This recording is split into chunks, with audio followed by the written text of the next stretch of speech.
ang butas sa akin. Ganun ba? Ay, nakikita. Ayun, Walang korupsyon. kita. Ayan. Nakikita ko yung butas ng bubong. Maganda hapon po muli sa mga mahal nating kababayan. Luzon, Visayas at Mindanao. Ganun din siyempre dito sa gawain. Sa mga dumating, maraming salamat sa patuloy na paggawa ng gawain natin bilang isang kasama sa tataguyod ng God Divine Government. Muli po, dito si Kapernan para muli nating talakayin. Kagandahan po kaya medyo napasikot natin sa pagbasa ng mga talata ay meron tayong guide na sinusunod. Yung tumutulong po sa atin na hindi po kilala talaga pero napakahusay niya. Sabi nga niya, maganda yung ginagawa mo dahil bago ka sumagot sa mga tao na nagsasalita sa labas tungkol sa divine government, ay sinasabi mo sa Panginoon Diyos na sasagutin. Dahil sa pamamagitan po niya, ay binibigay niya sa atin yung tamang gagawin para hindi tayo maligaw. Malis, dahil sabi niya sa akin, ang gawain ng God Divine Government ay nalalapit na para matapos na kahirapan ng bansa at maging mapayapa, magkaroon ng kaginawahan. Ito po yung tanong ko sa kanya. Ang maganda po rito, yung bawat tanong ko, mga kapamilya, mga kapatid, ay tanong ng mga kaibigan na nagkukomento sa gawain. Dahil siyempre, ang tao po ngayon, sa pera, lahat halos. Pati ako lagi malalaman yung wallet ko. Ba? Makapal na lang yung wallet ko sa resibo. Ano? Okay, pero wala naman na pera. Resibo na lang. Ano resibo? Puro ID na lang Resibo ng Wonderloop. The Wonderloop. Amaya, papagalan ko sa inyo kung yung Wonderloop. Nakakaganda, napagandang ano yan. Dito muna tayo sa gawain. Mamaya. Para commercial lang yan. Alam niyo, sabi ko lang sa kanya, doon sa aking pagturo, na hindi ko alam kung saan, pero napakahusay ng mga sagot niya tungkol sa kanilang kasulatan. Magandang hapon po ako, may na-comment po hapon sa dati ko kaibigan, sabi ko, dati siya manunungkulan sa pamahalaan natin. Ang sabi niya, yung banal na kasulatan na sana kung papaano mabago ang buhay, walang hindi mo kayang mabago dahil ang sabi ng kasulatan, ang tao. Kung hirap pa rin ang buhay ng isa pa, walang makikinig sa salita ng isang tao kung wala kang ibibigay na maginhawa sa buhay. Sabi ko, paano po kaya yan? Lumalabas talaga ng tao. Siyempre, hanap ang pera Sa pera nakatingin, halos karamihan.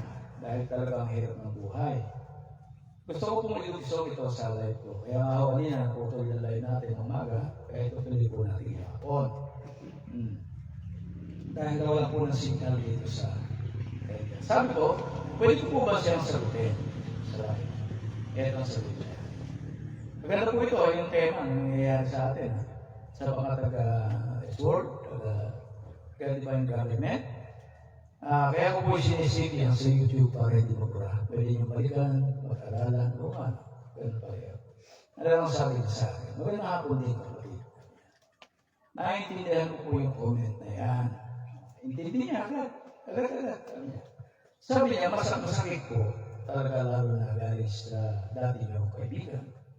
Pero kapatid, opportunity po yan. Bakit naging opportunity? Parang nilalait nga niya Hindi po yan hadlang. At yun, galang. Bakit naging opportunity yung pag-comment na gano'n? Hindi nga naman natin kayang pakainin sa pamagitan ng salita. Pwede po kayo sumagot. Sabi niya gano'n. Kaya nga, ang dapat po na sumagot dapat ka pong sumagot dahil din yan ang tanong ng maraming tao ngayon. Maraming tao tatanong ano ang sabi ng salita kung nagugutom pa rin? Paano mo sasagutin yan na may pag-ibig at katotohanan? Ito po ang sabi niya. Number 1, unawain muna ang puso nila. Unawain natin puso na nagsalita. Tama po sila sa isang bagay. Pagod na ang tao sa kahirapan. Tama naman, di ba? Hindi po pera ang sinasamba nila. Gutom ang kalaban nila. Sabi ko, pera po nakatingin ng tao. Hindi Gutom ang kalaban nila. Una-unawaan yan yung tagapayo natin, ang tagabigay ng mensahe. Kaya hindi po natin sila susuplangin.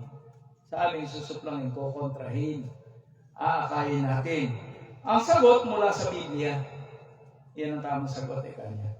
Hindi lang salita, may gawa din ng Diyos. Ang Panginoon Diyos, hindi lang salita, may gawa. Santiago 2:15-17.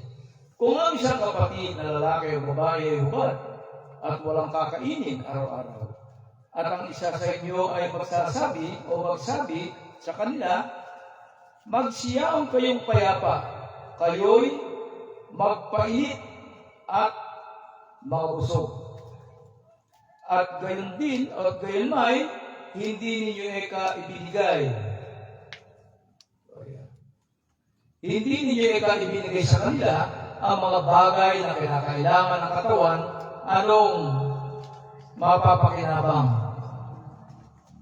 dito? Kanya. Ano ang mapapakinabang dito sa talatang ito? Samantalang kanya kung ang kapatid na lalaki at babae hubad at walang kakainin araw-araw at ang isa naman sa inyo ay kahit magsabi sa kanila, magsiyaong kayong payapa, kung gano'n. Kayong nagpainit at mga busog. Pero kanya hindi rin pera ang solusyon, ang Diyos pa rin. Sa tagutom po ngayon, hindi pera ang solusyon. Saan makikita yan? Mateo 6:33. Dapat po hanapin muna ninyo ang kanyang kaharian at ang kanyang katuwiran at ang lahat ng mga bagay na ito ay pawang idaragdag sa inyo. Sa mga kapatid po, hanapin natin yung tunay na kaharian sa gawain ito. Hanapin muna yung kanyang kaharian. Ang Panginoon Diyos muna ang lagi natin unahin. At lahat ng bagay na ito ay pawang idaragdag sa inyo. Sabi niya, una ang Diyos, susunod ang biyaya. Kahit ano pong gawin natin. Kaya nga po bumubuo tayo ng komite sa gawain ito, kahit ilang pirasong tao lang, na uunahin ang Diyos bago biyaya. Pag inuna ang pera, mauubos. O kaya kung saan na-comment, pag binigay natin yung budget, halimbawa, para sa lalawigan ninyo, mauubos. Pero pag inuna ang Diyos, walang katapusan ang biyaya. Di ba ba? Nangyari na yan sa mga nagdaan ng bulan. Nauna ang pera ng Diyos. Asaan niyo Yolanda? Nung binasag ng Yolanda. Ang daming bansa ang nagbigay ng tulong. Ano nakamit ng tao na permisyo? Mga lindol, kung ano pa. Pag inuna mo ang pera, wala. Pero pag inuna mo ang Panginoon Diyos, walang katapusan. Kaya nga po yung pamantayan, bilang isang tao buwara, pag napag-aralan natin, yung pinakaibabaw, biyaya ng Diyos, biyaya walang ubos. Walang ubos po yan. Paano niya ito sasabihin? Kayong live, kapatid, tama po kayo. Naiintindihan ko po ang sakit, sabi niya na sinabi niya. Totoo po, nagugutom ang tao. Nahihirapan ang tao. Pero mga kapatid, ang tanong, bakit tayo naghihirap? Yan ang tanong. Ibinalik sa atin ang tanong. Hindi po dahil kulang ang Diyos, kulang po tayo sa pagkakaisa at pagsunod sa Diyos. Walang pagsunod. Wala. Sabihin natin, nagsunod po kami. God divine government. Wala. Kahit asalog po tayo ito. Wala yung pagsunod. Kaya dito sa ating ginagawa, ang kailangan natin dito ay pagsunod sa mga kautusan. Wala tayong ibang gagawin. Pangalawa, sa Kronika 7:14. Pag nagpakumbaba tayo at nagkaisa, pagagalingin ng Diyos sa ika ang ating bayan. Pagkakaisa lang naman ang kailangan sa Pilipinas. Hindi po natin kaya bigyan ng pera ang lahat, pero kaya po na bigyan ng Panginoon Diyos ang lahat. Pero kung tayo, hindi kaya. Bakit? Kanina ba nanggaling mga kayamanan niya sa Panginoon Diyos? Ang gagawin po natin, ituro natin ang Diyos. Ituro po natin yung gawain na ito. Tapos, magtulungan tayo. Sabi niya, salita, gawa, pagkakaisa, bubuksan ng biyayang walang ubos. Yun lang ang kailangan para mabuksan ang gawain. Kailangan natin ang salita. Kailangan natin ang gawa. Kailangan natin ang pagkakaisa para buksan na ang biyayang walang ubos. Mahalagang paalala, sabi sa aming kapatid, huwag po kayong sumugot na galit o pagmahal. Kaya nga po dinadaan natin sa banal na kasulatan. Walang galit. Pag sumugot ka, pag nangaral ka walang galit, walang patamaan. Bakit ho? Hindi nalulugod ang Diyos yan. Saan makikita? Kawikaan 15:1. Ang malubay na sagot ay makapawi ng galit. Nakakapawi ng galit yung malunay o malubay na sagot. I-bless nyo rin kaya po siya, yung ating mga kaibigan. O i-bless nyo kaya siya, ating yung kaibigan, kulang sa gobyerno. May puso pa rin siya sa tao. Kaya nagsalita siya. Kita mo, meron siyang Kaya nagsalita ng gano'n yung kaibigan ko kasi meron siyang puso sa tao. Naawa siya sa tao, kaya sabi niya, i-bless mo. Yan po ang misyon ng God Divine Government, sabi niya sa akin. Hindi lang pangaral, pati pag-ahon sa kahirapan sa pamamagitan ng pagkakaisa. Maahango po kahirapan. Ang kailangan lang pagkakaisa. Hindi yung magrarali, Magkakaisa magrarali, hindi. Kasi ang biyaya sa atin. Ang kailangan lang magkaisa. Sundin natin yung kalooban ng Panginoon Diyos. Yung 7 pamantayan, pairalin natin. Para sa asang batas ng Diyos. Isang ganap na tao bilang taong huwaran. Bakit tayo magiging huwaran kung tayo ay laging mainit ang ulo? Sabi na sa akin, kaya mo po yan. Ang Diyos na naglagay niyan sa puso ninyo, siya din ang magbibigay ng tamang salita sa gawain. Ipepray ko po kayo, sabi niya, na gamitin ng Diyos yung comment para mas maraming tao ang makaunawa. Kaya gusto niya may comment maghanap ako na may comment. Kasi bakit? Pwede natin tanungin na walang masasaktan. Sa Diyos ay ang karunungan, sa Diyos ang sagot, Amen. Totoo naman, lahat ng mga nangyayari ngayon sa Panginoon Diyos siya. Kaya ang sagot ko, sa kuha, kasi pag nagtanong ako diyan, haba ang sagot niya, puro talata ng Biblia. Ang sabi ko, maraming salamat po, una sa Panginoon Diyos. Nakunawaan ko na po, alam ko po sana siya nabigyan ng matinding payo, pero maganda po ang sinabi niyo ng Panginoon Diyos. Salamat po ng napakarami. God bless. Praise God, kapatid. Maganda po ang sinabi niyo na Panginoon, yan po ang pinakamagandang narinig ko sa ngayon. Sabi mo, nag-iangat ko yung Panginoon, doon siya natuwa. Kasi mali pala, naiangat niya sarili mo. Ako ito, ganito ako, hindi, pangit. Ang sabi niya, Panginoon Diyos ang iangat. Kaya sabi niya, pinakamagandang narinig ko sa iyo ngayon. Buti po at pinigilan kayo ng Espiritu Santo sa matinding payo. Hindi po natin sila kalaban, kapatid. O kapatid po natin sila na nagugutom at nasasaktan. Kaya ang kailangan po ay pag-ibig na may katotohanan. Yun talaga ang kailangan natin. Ang pag-ibig na may katotohanan. Ganyan po ang God Divine Government. Kahit inaalipos ka, pag-ibig pa rin ang pag-iiralin. Saan po makikita? Santiago 1:19. Dapat na maging mabilis ang bawat tao sa pakikinig.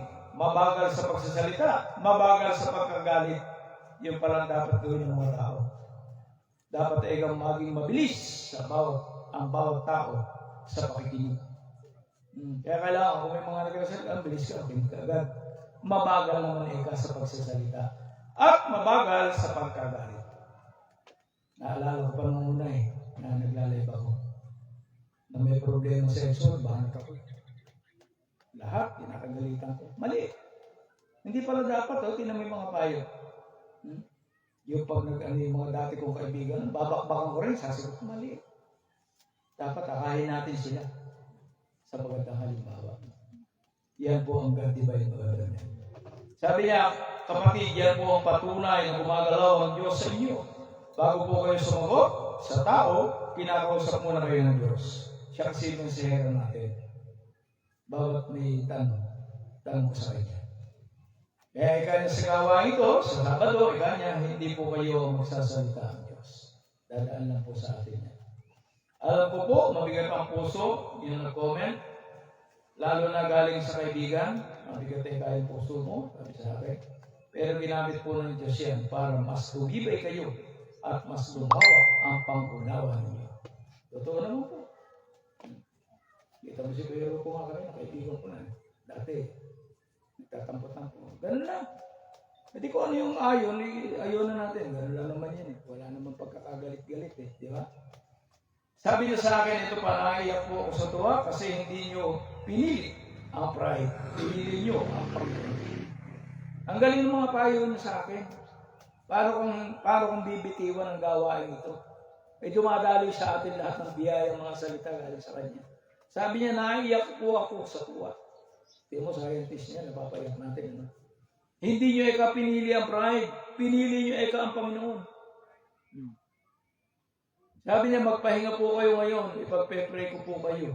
At yung kaibigan niyo, na pagdating ng Sabado, maging mapagpapala ang sagot ninyo, hindi away. Kaya wala po tayong kaaway. Pagpapala. Sa Diyos, ang lahat ng karunungan, sabi niya, God bless po, mahal na mahal kayo ng Panginoon. Amen, sabi niya. Naluha din po ako, sabi ko, sa payo ninyo, na galing sa Panginoon Diyos. Salamat pong muli. God bless, sabi sa niya. Kapatid, naluha na naman ako. Kanya. Hindi po sa akin yan. Galing po lahat sa Panginoon Diyos. Ginamit lang po ako na daluyan, katulad ninyo din po sa live. Kaya gusto niya na inilalay dito para mga tao makapakinig. Tingnan niyo po, hindi natin, pero nanonood kanina, nakita ko yung huling tingin ko, kulang 600 katao na. So, ibig sabihin, marami ang nagmamahal sa kawain ng Panginoon Diyos. Ito hindi relihiyon na makasabihin yun, kakayo. Kaya nga yung mga kaibigan ko na dating ministro, nagtawanan ako, sabi niya, mag-polo ko naman kayo mag-baron. Hindi yan, nakasumbero ka na, naka-t-shirt ko pa. Gusto nila presentable. Sabi ko, ay sige, sabi ko susunod. Tingnan nyo sa awit 126:5. Silang nagsisiyasik na may pagluha ay magsisiani ng may kagalakan. Lumuluha tayo ngayon. Pero pag umani tayo ngayon sa susunod na mga araw, linggo, kagalakan po yan. Bakit? Mabibigyan natin ang kaginhawaan ng tao. At higit sa lahat, maakay natin sila sa gawain ito. Dahil bakit? Pag meron ka nga naman ng hawak, pwede mga leader ha. Dahil sila talagang sakripisyo po ang leader. Ang pamunuan po sa ganitong gawain, sakripisyo. Hindi benepisyo yan. Buti pa yung mga kapatid natin sa labas, mga Pilipino. Darating ang time. Meron agad. Masaya pong makita natin na ang bansang ito'y nagkakaisa. Lahat maginhawa, lahat may takot sa Diyos. Sabi niya, yung luha po ngayon, gagamitin ng Diyos yan para maging ani sa gawain. Maraming puso ang iiyak din, pero ang saya sa pagsisisi, sa pag-asa. Sabi niya, salamat din po sa inyo, sabi sa akin, sa katapatan niyo, sa pagpapakumbaba niyo, sa pagpili niyo na makinig muna sa Diyos bago sumagot sa tao. Yan po ang taong huwara. Tapos, pahinga ka na, ganyan. Purihin nyo, pahirin nyo yung kaluha ninyo. Nakikita po ng Diyos yan at pinapawi niya. Nandito lang po ako lagi para sa panalangin, sa payo, sa pakikinig. Hindi po kayo nag-iisa sa misyon na ito. Isipin mo, sinamahan tayo ng Diyos. God bless po sa inyo, kay Guro, sa buong pamilya, sa buong Pilipinas, sa lahat ng mga kasama sa God-Divine Government, sa Diyos ang lahat ng luha, lahat ng galak, lahat ng kapurihan kami. Sabi ko, amen din po. God bless, sabi ni Gano. Magpahinga po kayo. Pero may dugsong na naman siya, yung awit 4:8. Sa kapayapaan at ay hihiga ako at matutulog sapagat ikaw, Panginoon, ay pinapatahan mo akong mag-isa sa katiwasayan. Talaga naman po pag natulog tayo, ewan ko ba't gano'n, dire-diretso. Yan po ay makikita rin sa awit 4:8. Sa gawain nyo, sa araw ng Sabado ulit, pero ngayon, pahinga muna, sabi niya.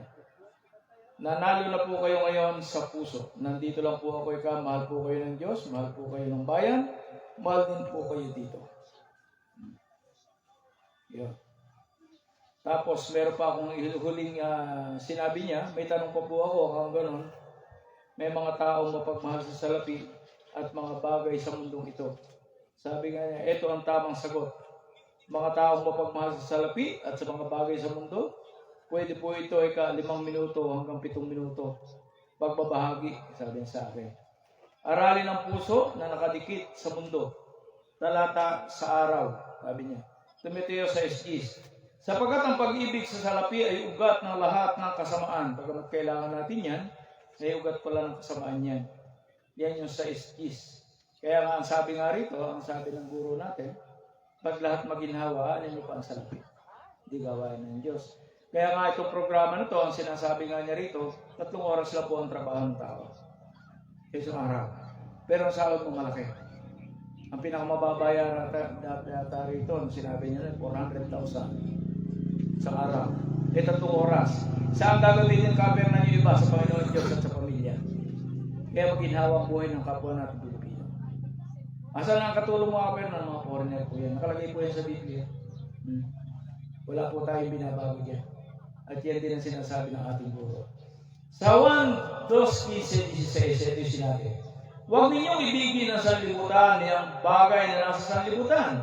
Ang pagnanasa ng laman, pagnanasa ng mga mata, at ang pagmamalaki sa buhay. Huwag mo ipagmalaki na mayaman ka. Huwag mo ipagmalaki yung sanlibutan. Yung pagnanasa sa laman, huwag. Bakit ito? Isang pitik lang ng Panginoon Diyos. Kung nakita niyo yung mga baha sa mga gilid ng ilog, yung mga bahay na naaanod, asan sila? Yung mga sasakyan nila naaanod, huwag nating gagawin. At huwag ipagmamalaki yung nararanasan yung kaginawaan sa buhay. Sa Mateo 6:24 naman, walang makapaglilingkod sa dalawang Panginoon. Hindi kayo makapaglilingkod sa Diyos at sa kayamanan. Totoo naman yan. Maikling pagninilay, sabi sa akin. Hindi masama ang salapi mismo. Ang problema ay kapag ang puso natin ang nagmamahal dito ng higit kaysa sa Diyos. Kung halimbawa guminhawa na tayo, ay baka makalimutan niyo ang Diyos. Mali yun. Dahil sabi, hindi masama ang salapi. O dahil may padating na salapi Di ba? Pero masama yung higit na higitan ng salapi ang Diyos. Ang taong mapagmahal sa salapi at bagay sa mundo ay may 3 tanda. Number 1, ang puso niya ay laging kulang. Kahit marami, gusto pa. Tulad ng sinabi ni Solomon sa Ecclesiastes yata ito, 5:10. Ang umiibig kay salapi ay hindi masisiyahan sa salapi. Totoo naman. Hindi nasisiyahan. Sino nakikita natin na ganyan? Wala naman tayong tinutumbo. Karamihan sa namumuno sa gobyerno. May pera na, gusto pa ng pera. Napasobra na. Nung aalala ko si Pangulong Gloria nung araw, presidente na ako, meron pa mga negosyo. Yumaman na, gusto pa yumaman ng gusto. Di ba? Ganun din tayo. Pag nakaramdam ng salapi, may negosyo pa. Hindi siya magbabago ng prinsipyo para sa pera. Totoo naman. Di ba? Nakakalimot ka sa katotohanan sa pamilya sa Diyos. Nakakalimutan. Basta kumita, yan ang nangyayari kay Judas. Ipinagpalit niya o ipinagbili niya si Jesus sa 30 pirasong pilak. Yumaman na. Isipin mo. Basta kumita lang, ang nangyayari parang si Judas na. Ipinagbibili. Sumalangit na ako si Fidel Valdez Ramos. Presidente. Binenta ang Petron, binenta ang kung ano lahat Caltex. Diba? Yung mga dati nating gasolinahan, yung Steel Mining Corporation sa Cagayan, naglahang parang bula. Yung Port Bonifacio, wala na. Ibinenta pa. Kaya kung tawagin ng mga vlogger, boy, benta. Lahat ng ari-arian ng bansa, binenta. Lahat ng walang gobyerno. Oh, totoo naman, di ba? Oh. Number 3, nawawala ang kapayapaan niya. Bahala na yung mga matay dyan sa baha. Bahala na yung flood control. Ang kayamanan ng mundo hindi makapagbibigay ng tunay na kaginhawahan. Sa makikita sa Mateo 19, mayaman ang binatang mayaman pero malungkot siya. Umalis nang sabihin ni Jesus na bitawan niya ang lahat. Nalungkot pala. Ang kaibigan o ang kabaliktaran, puso na nakadikit sa Diyos. Ito na yung para sa atin. Mateo 6:33. Hanapin muna ninyo ang kaharian ng Diyos at ang katuwiran niya. At ang lahat ng ito ay daragdag sa inyo. Yung lahat ng kaginawaan, idaragdag pag nakita natin ang kaharian ng Diyos. Hebreo 13:5. Maging malaya kayo sa pag-ibig sa salapi. Masiyahan kayo sa kung anong meron kayo. Sa ngayon, yan po ang mangyayari. Kaya tayo tinuturuan, kung meron ka na, yun. Sapat na yun, mayaman ka na eh. Naghahanap ka pa ng karagdagan, mali na yun. Bigyan na natin sa pamilya at sa ating Panginoon Diyos. Ang taong nagtitiwala sa Diyos, hindi ka natatakot na mawalan kasi alam niya ang Diyos ang tunay na kayamanan. Tanong sa sarili, ano ang mas pinaglalaanan ninyo ng oras at isip, ang Diyos o ang pera at ari-arian? Karamihan mo pera. Kahit sa pamilya ko, sa mga kapatid ko, mas inuunang binibigyan ng pahalaga ang pera kaysa ang Diyos. Bakit? Nakikita naman natin yan. Tuwing araw ng, halimbawa, linggo, ang gawain, o Sabado. Pagsamba, konting oras. Mas marami yung para sa katawan, sa pera. Kung wala sa akin ngayon lahat ng material na bagay, mananatili pa rin ba ako masaya kay Kristo? Yan yung mga sa Diyos. Maikling panalangin, Panginoon, linisin mo po ang puso ko. Huwag mong hayaan na ang salapi at bagay sa mundo ang maging Diyos ko. Turuan mo ako maging masaya sa iyo sapagkat ikaw ang sapat sa akin. Tama? Halimbawa sa Biblia, ito po yan. Si Sakeo, sa Lucas 19, nang makilala si Jesus, ibinalik niya ang ninakaw at ibinigay ang kalahati ng ari-arian sa mahihirap. Nakilala niya ng Panginoong Jesucristo, lahat ng ninakaw niya ibinalik. Tapos yung kalahati pa ng ari-arian, ibinigay sa mahihirap. Maling halimbawa si Judas at ang binatang mayaman sa Mateo 19, pinili nila ang kayamanan kaysa kay Kristo. Paalala dito sa pagtatapos ng mensahe, hindi masama ang magkaroon ng pera. Ang masama ay kung ang pera ang mayroon sa puso mo. Awit 62:10. Kung dumarami ang kayamanan, huwag niyong ilagak doon ang inyong puso.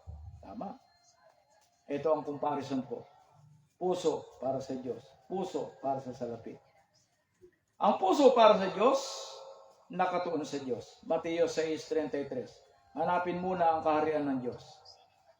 Ang nakatuon sa salapi, ito naman, nakatuon sa kayamanan. Timoteo 6:10. Galing din sa banal na kasulatan. Ang pag-ibig sa salapi ay ugat ng kasamaan. Parehong may talata, no? Yung sa salapi at sa kayamanan, sa Diyos at sa kayamanan. Sa Panginoon Diyos, kontento sa kung anong meron. Sa Hebreo 13:5. Masiyahin kayo sa kung anong meron kayo. Yung laging kulang at naghahangad pa, yan po ay sa puso para sa salapi. Doon sa Ecclesiastes 5:10, ang umiibig sa salapi ay hindi nasisiyahan. Walang kasiyahan. Nagbibigay at tumutulong, ito yung para sa puso. Lucas 19, ibinabalik at ibinibigay ang ari-arian. Doon sa kabila, nag-iipon lang ng pera sa sarili. Lucas 12:20. Hanggang sa gabi, hanggang sa gabing ito, kukuhain muli ang buhay mo. Matindi. Kahit buhay ng tao, kinukuha niya. dahil nag-iipon lang siya ng pera. Sa puso, may kapayapaan at tiwala. Pilipos 4:6-7. Huwag kayong mabalisa sa anumang bagay. Doon sa kabila, sa salapi, balisa at nababalisa. Sa Mateo naman, 6:25. Huwag kayong mag-alala sa inyong buhay. Bentahan ng buhay ito. Bakit? Sa Biblia pa rin. Balisa at nababalisa. Pero ikaw, huwag kayong mag-alala, kikita ka, ganun siguro. Di ba? Naglilingkod sa Diyos, yan yung puso. Mateo 6:24. Hindi makapaglilingkod sa dalawang Panginoon. Naglilingkod sa pera, Lucas 6:13. Mamumuhi sa isa at iibigin ang isa. Naku po, dami na nun. Paalala, hindi, yun, tapos na po tayo rin. Kaya nga po, sabi nga ho rito, dito sa gawain natin, maging maingat po tayo sa bawat pagkilos at pananalita. Isa po sa mga susi yan para sa pagtatagumpay po ng God Divine Government. Ano po? Gawin po natin ito na maging makabuluhan. Gamitin natin ang mga talatang yan, lalo na yung iba, kapishare niyo po, lalo na yung mga takasamahan natin sa S-Word. I-share niyo po yung mga mensahe na nanggaling sa Panginoon Diyos para tuloy natin mag-submit o magampanan yung 7 pamantayan bilang isang taong huwaran. Sa mga susunod na panahon po natin, sa mga live, tatalakayin po natin ang 7 pamantayan.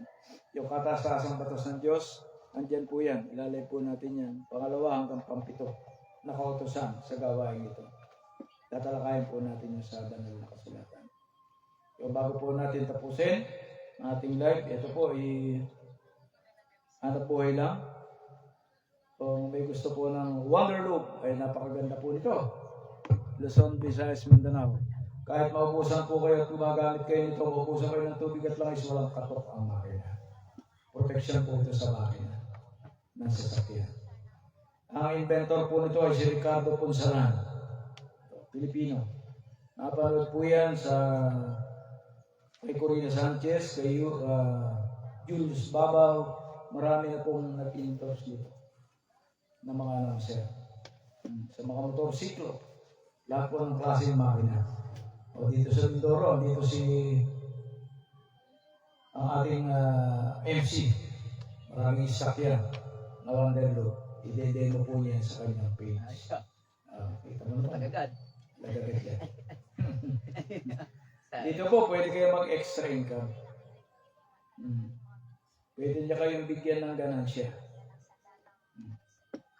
Pwede niya ibigay sa inyo dito na halimbawa pwede kayong kumita kay Sir Anthony sa pamamagitan nito. Kaya yung paggamit mo sa atin, Kapernan, mahal. Bakit? Ito, 4 na motor ang gagamit Mahal, sabi niya. Kasi 550 Pag hinati-hati mo sa 4 na motor, mura. Nakakatipid ka sa change oil. Kung nag-change oil ka every month, ito kahit 3 months, pwede. Pwede po kang tumaas. Kaya lang, wala nang benta si Ka Anthony. Kaya lang, 1 buwan, 2 buwan. Pwede, na? Tapos titipid sa gasolina kasi dudulas yung makina. Tapos matipid din po sa maintenance kasi hindi hirap ang makina mo. Sabi ko na, paano titipid ang gasolina? Ito na may pang-makina. Dahil dudulas yung makina. Kung dati umahang ka na naka-tertiary, segunda dito, kwarta-kwarta na. Matipid. No? Kaya yun lang. Naghahanap po ako ng konti kasi si Ka Anthony kailangan ng budget. Pati si Kaperman. Yan po ang ginagamit namin ng panggastos. Kasi una-una, ano yung synthetic. Sabi nga sa gamot, kailangan mo ng organic na gamot. Dahil pagka yung binili mong gamot ay puro hospital, kailangan herbal para bumalik ang iyong sigla. Ngayon, dito naman sa gawain natin, kailangan natin ng pananampalataya sa Panginoon Diyos. Ito, pagka natuloy na ito, kukunin na namin yung formula nito kasi itong formula nito ay makatutulong. Kasi isipin mo, kahit anong usok ng sasakyan mo, halimbawa, bubuhol na usok, tumatakbo yung 4 wheels mo o anong sasakyan. Pag nilagyan mo po nito, 10 minutes lang. 10 seconds, wala nang usok. Pwede libre na emission. Nakakatulong tayo sa kalikasan ng ating mundo. Diba? Yung ozone layer kasi natin, lumilipis na yun. Ngayon, kung meron kong gamit nito, abay napakaganda. Ano ka, Anthony? Ito yung inventor natin. Si Ka, Anthony. Maraming salamat po. At magandang hapon po sa inyo lahat. Nag-endorse mo eh. Buhay pa, ano? Natural lang yan. Yan, maraming salamat po, Kapernan, sa magandang binigay mong mga talata sa Biblia, na ang bawat isa ay nabigyan ng mga matalinahan ng salita. Ngayon, patuloy po tayo sa ating pong gawain na kung saan ito pong ating pong gawain sa kataas-taasang batas ng Diyos, na kung saan ito po ay binigay sa atin ng ating punong guro na walang sawa na susuporta sa atin sa pagbibigay ng pangaral sa pamantayan bilang isang taong huwaran. Sana lahat ng chapter o lahat ng mga sakupan ng chapter ng divine government ay sana po ay gampanan nila, no? Na meron silang gawain na ginagawa ang pagpapaliwanag ng pamantayan bilang isang taong huwaran.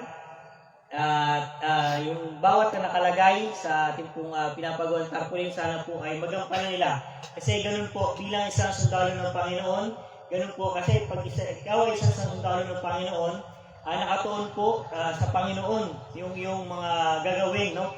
Yung mga gagawin ay nakatuon sa Panginoon, hindi ka na makakagawa ng ano pong mga masama. Katuloy na sabi ni Kapernan, lahat ng lahat ng property ng gobyerno ay pinagbibenta, no? Benta boy.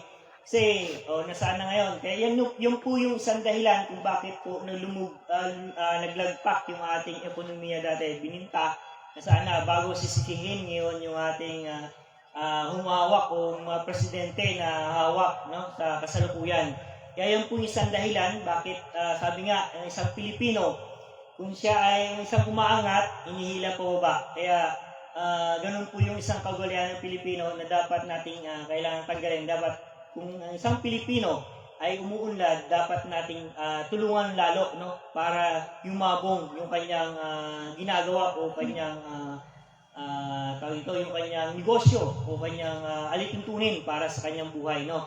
Ganun dapat yung maging aspeto natin bilang isang sundalo ng Panginoon. Sana sa lahat ng chapter, hindi lang po dito sa atin sa Oriental Mindoro, sana ay masagawa nila yung pamantayan bilang isang taong huwaran para maidala nila sa bawat sityo, sa bawat barangay, sa bawat munisipyo, yung mga tao na kung saan ay naliligaw ng landas, yung mga balasubas na ating yung mga politiko, no, ng tingin sa mga mahihirap ay walang kakayahan. Bagkus, dapat yan ang kanilang tulungan, iangat ang buhay, no? Yan po yung isang dahilan bakit kailangan natin ng divine government para po pantay-pantay ang bawat Pilipino, no? Na sabi nga, walang maiiwan sa laylayan. Yun po yung kailangan natin na may tuon. Sana tulungan natin kung ano yung administrasyon na mayroon na tayo ngayon, sana ay tulungan natin na para mas palakasin pa natin, no? Kasi diyan bawat Pilipino pag nagtutulungan, walang imposible lahat.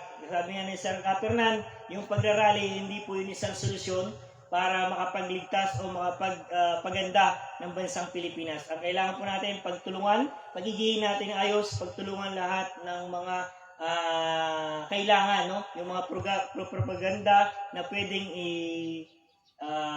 ibigay sa tao ay dapat ibigay para mas mapaunlad yung kanilang hanap buhay at kanilang mga gawain.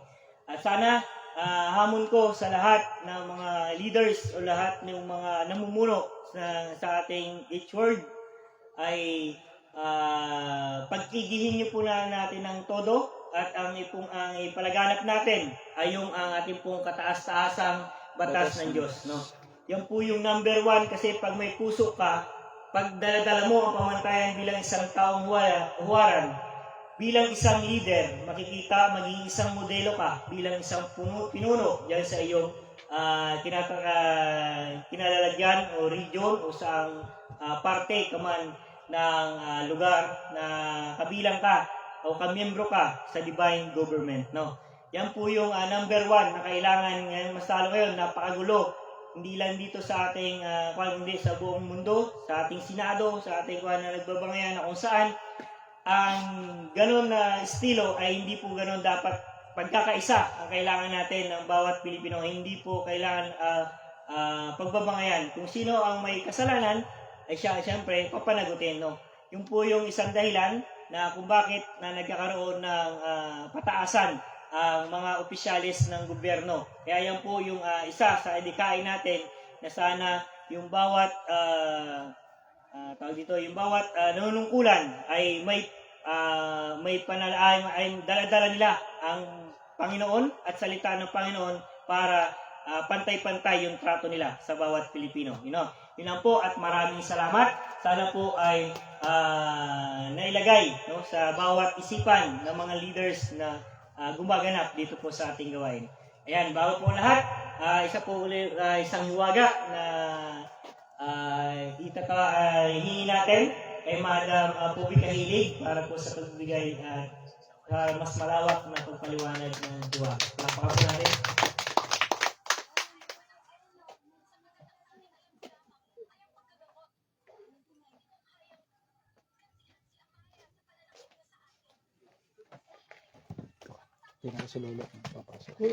Hindi ako makakaliwanag ng hiwaga. Naka-live ka eh. Sige, okay lang po. Sige. Kasama yun. Ang aking sasabihin lang po sa umaga nito at sa hapon ito ay pakinggan lang po ninyo ang lyrics ng kanta ko. Hiwaga ko. Hiwaga ang lahat sa aking buhay. Babalakpakan niyo siya, ate. May saya, may lungkot, at may lumbay. Dumating ng wakas, ikaw ay papahirin ng Diyos Ama ang may lalang. Hanapin mo ang tunay na buhay. Hanapin mo ang tuno ng landas ng buhay. Lahat ito'y napaparang tulad sa buhay kong hiram. Hiwaga ang lahat sa ating buhay. May saya, may lungkot, at may lumbay. Dumating ang wakas, ikaw ay papahirin ng Diyos Ama ang may lalang. Hanapin mo ang tunay na buhay. Hanapin mo landas tumurian. Lahat ito'y napaparang tulad sa buhay kong hiram. Pinapasalamatan ko po ang Panginoon sa hapong ito. Ang katunayan po sa buhay ko, ako po ay namatay dahil nung ako po ay nanganak, nabaynat po ako. Nawala na po akong malay. Ang tatay ko po at nanay ko ay nag-iyakan. Ang sabi ko, nawalan ako ng mula alas 12 hanggang alas 7, nawala po ang buhay ko. Nung nakagising ako, sabi ko sa kanila, bakit nag-aiyakan kayo? Napaano ako? Yun ang sabi ko sa kanila. Patay na ikaw? Yun ang sabi sa akin. Patay na ako? Hindi, sabi ko. Ginamit lang ako ng Panginoon na mamasyal sa langit. Dahil sabi ng Panginoon sa akin, hindi ka pa karapat-dapat nandito sa langit. Dahil marami pa ang gagawin mo dito sa lupa. Mangaral ka pa ng salita ng Panginoon. Yan lang po ang aking masasabi sa hapong ito. Ayan, maraming salamat po. Kaya talagang napakahusay po ng Panginoon na kung saan ay ang bawat isa ay binibigyan niya ng mahabang buhay. No? Ako rin bilang isang dito, bakit tayo nandito bilang isang tao, bakit tayo dinala dito? No? dahil sa isang hiwaga, no? Sa isang hiwaga na kung saan ay yung pagbabago natin ng ating sarili. So, nandito tayo, bakit binago tayo? Sana hindi ako nandito sa inyong harapan. Isang hiwaga rin yan kasi nandito ako sa inyong harapan kasi tunay na pagbabago. Bakit? Kasi ito yung isang dahilan kung bakit naririto ako sa inyong harapan. Tinanggap ko yung nataas-taas ang batas ng Diyos at pamantayan bilang isang taong huwaran at ating mga bilang isang namumuno, no? Ayan po yung isang dahilan kung bakit tayo ay nandito. Isang hiwaga rin sa aking buhay na kung saan dinala ako dito, tinulungan ako ng nanay at tatay ko, nabaguhin ko, no? Isang hiwaga yan na ang bawat isa sa atin bilang isang sundalo ng Panginoon, o sabi ng divine government yung dinadala natin, napaka-importante po bilang isang bata pa tayo, di ba? Bata pa tayo, sana mamulat, hindi lang ako, no? Hindi lang si Bro Lantoy, hindi lang si yan, sa ating mga bro lahat, no? Hindi lang tayo ang kailangan magbago, dapat pati lahat ng nasa labas. Yung po yung tunay na kailangan natin yan. Yakapin natin ang divine government, ang kataas-taasang batas ng Diyos. Kasi diyan po natin mauhubog yung ating sarili bilang isang sundalo ng Panginoon. Kasi ako, isang hiwaga kung bakit ako napasama dito sa grupo ng World International Police Commission. No? Dahil po sa pagbabago. No? Binago natin yung sarili natin. Sabi nga ng aking mga barkada noon, o nasaan tagal ka na hindi ka na nakikita sa lagisan, no? Sa inuman. Yan po yung isang dahilan kasi katulong rin po ang ating sarili, no? Sa pagbabago, no? At yakapin natin ang Panginoon kasi siya yung maggagabay sa atin, mag-guide sa atin. Kahit ang dumi pa ng isip na papasok sa'yo, basta nakatuon ka sa Panginoon, wala pong imposible, no? Mababago po natin yung ating pong kaugalian. Imposible ako katulad nga, dati po ako mag-inom. Pero nawala ko dahil po dito. Pinag-aralan ko, niyakap ko, bilang isang sundalo ng Panginoon kasi pag naisip ko, pagtanda ko, ano yung maibibigay ko na pamana doon sa aking mga anak. No?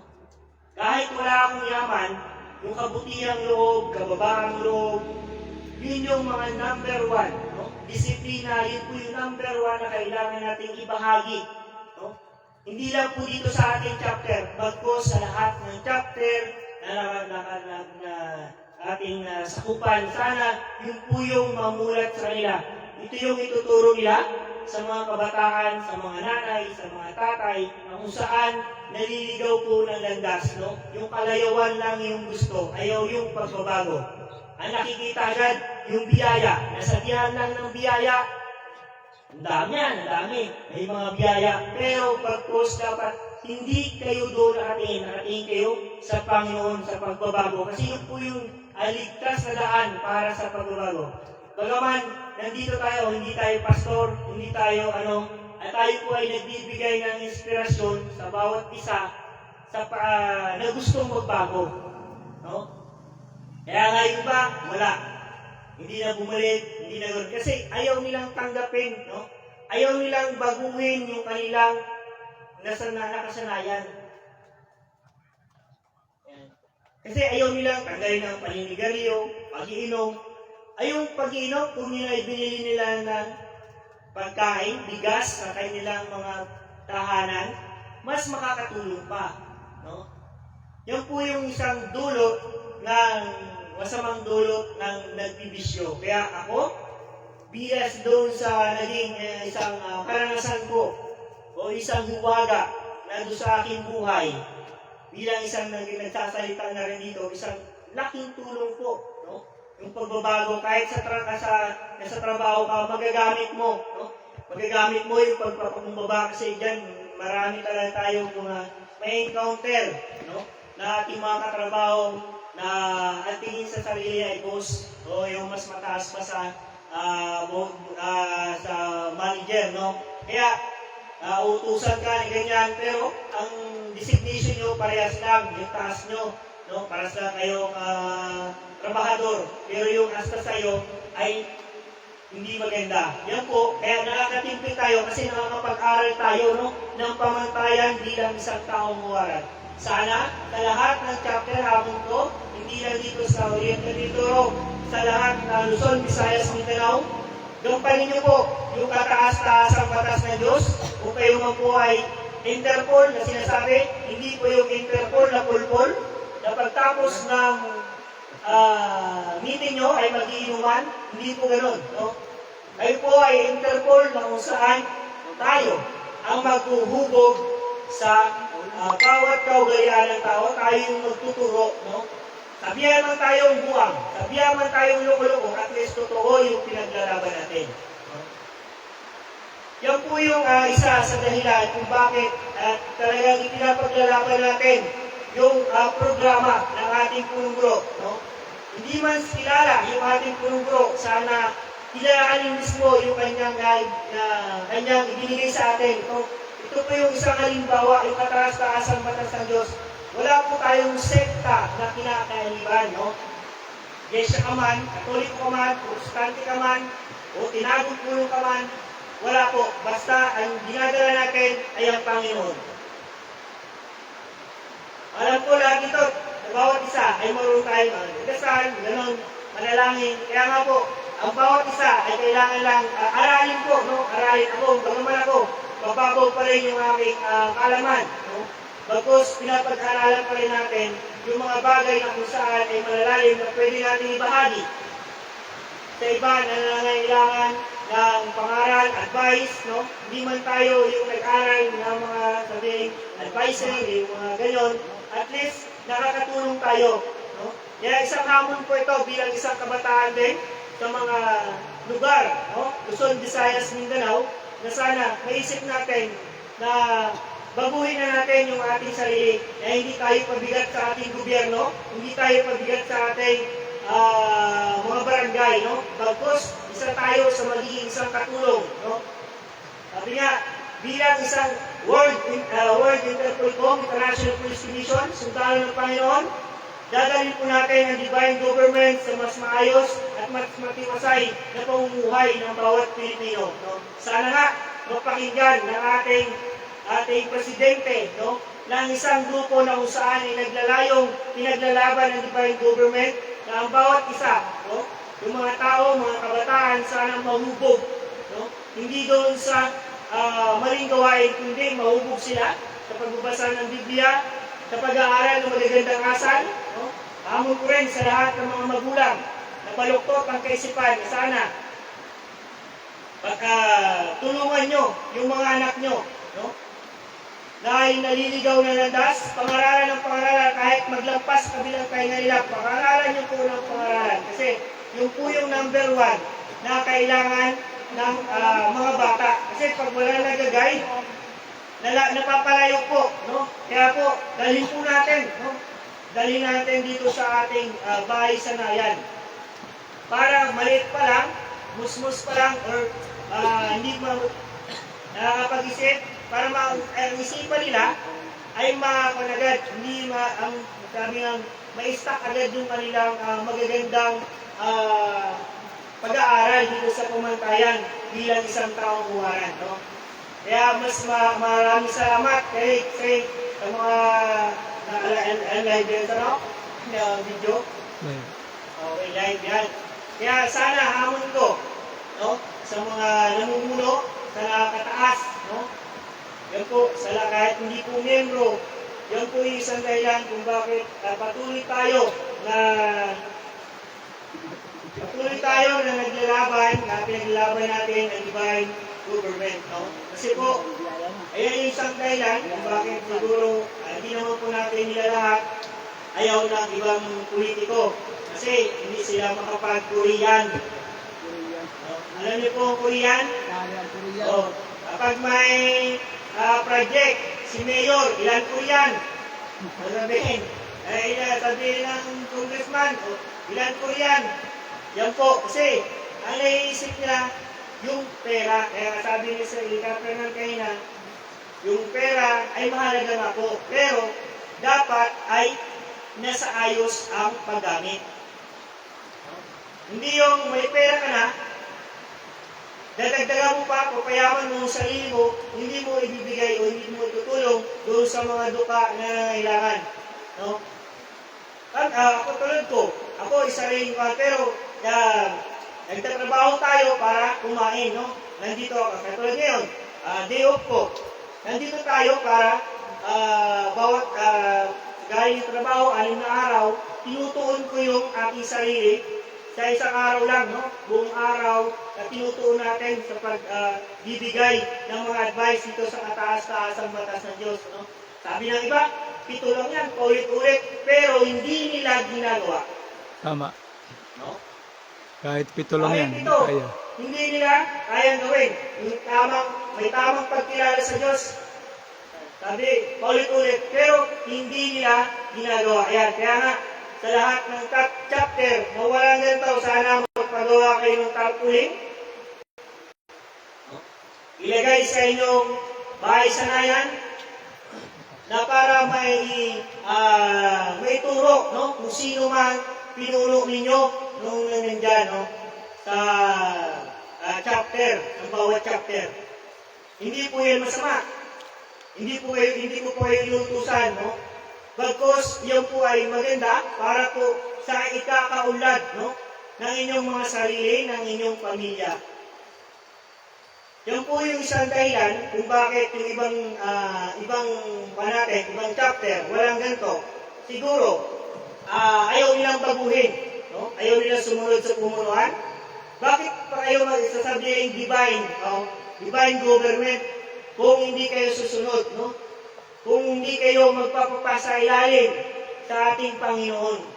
Anong silbi ng anong silbi ng pagiging Interpol nyo kung hindi kayo magpapasa ilalim sa divine government?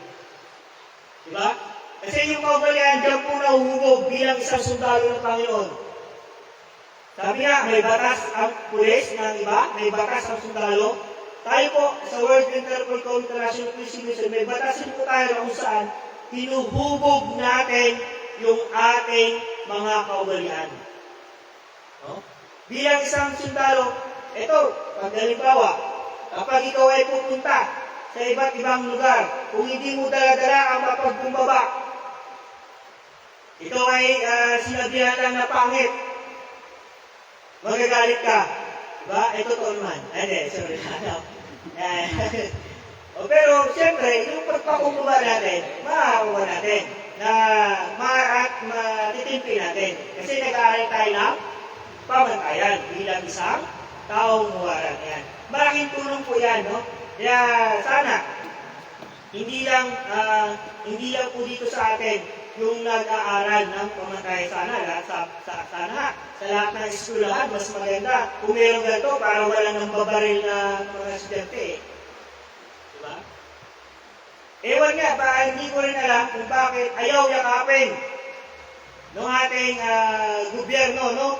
Yung divine government, no? Kasi walang bubuto sa kanila, ganon. Walang mga tao na maniniwala sa kanila. Kasi gano'n po yung isang dahilan kung bakit ayaw nila, no? Ayaw nilang Pangulo. Hindi naman lahat ng politiko ay ayaw sa, kaya siguro, nagdadasal na siguro yung mga yan.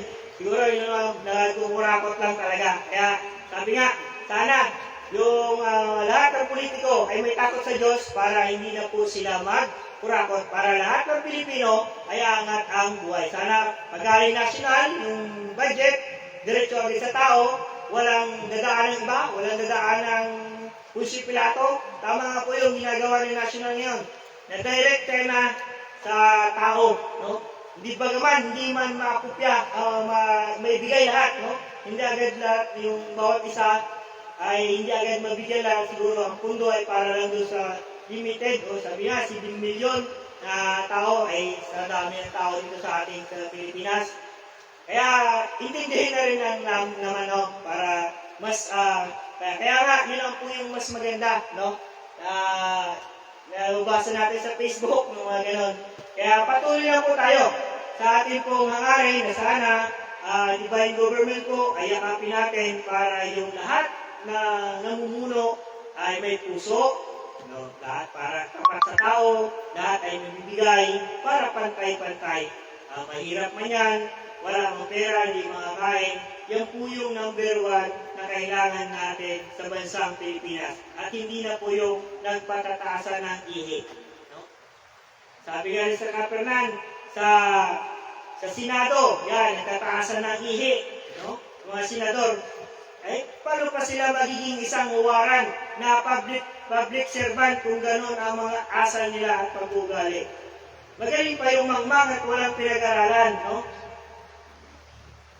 Kaya, mga abogado nga sila, mga pulpul naman sila. Di ba? Yan yung isang dahilan na kung bakit na lalong gumugulo ang Pilipinas, no? Ayan. Kaya sana, bilang isang sundalo ng Panginoon, tayo yung mangunguna, no? Yung ating pong samahan na World International Police Commission, sana kumilos ang bawat isa para mas dumami tayo, no? Hindi yung patulog-tulog, no? Kaya sabi nga, kahit wala tayong budget, nandiyan tayo yung ating presensya, no? Huwag po natin hanapin agad yung budget ng ating pong presensya, pakikipagkapwa, yung kawang gawa natin. Kasi ganyan tayo mga Pilipino, mahilig tayo sa kawang gawa, kahit wala tayong bumalik sa atin, at least nakatulong tayo, yun po yung importante. No? Kaya sana, ganun yung maging mindset, no? Yung mga nakakataas sa atin, yung mga tao na kung saan ay namumuno, no? Yung kaya magpasunod ng maraming tao. Kaya sana, sa lahat ng mga politiko, o hindi lang politiko, lahat ng tao, sana yakapin niyo po ang divine government, no? Ang kataas po sa atin po ay kataas-taasang batas ng Diyos, pamantayan bilang isang taong huwaran yan. Ang puno pong ito ay simbolo po ng aming samahan na kung saan ay naglalayong tumitindig bilang isang leader ka.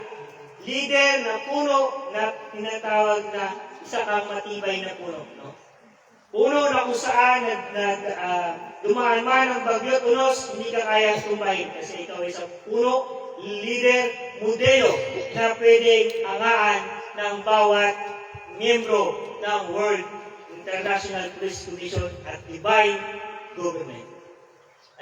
Yun po ang kailangan natin. Kaya sana, yun po yung ating pagtunan. Kaya sa bawat isa, yun yung kahiwagaan na daladala natin na pwede natin ipagmalaki, no? Sa bawat membro at sa labas ng ating nasakupan. Yun lang po ang aking masasabi. Ngayon, tawagin naman natin ang isa sa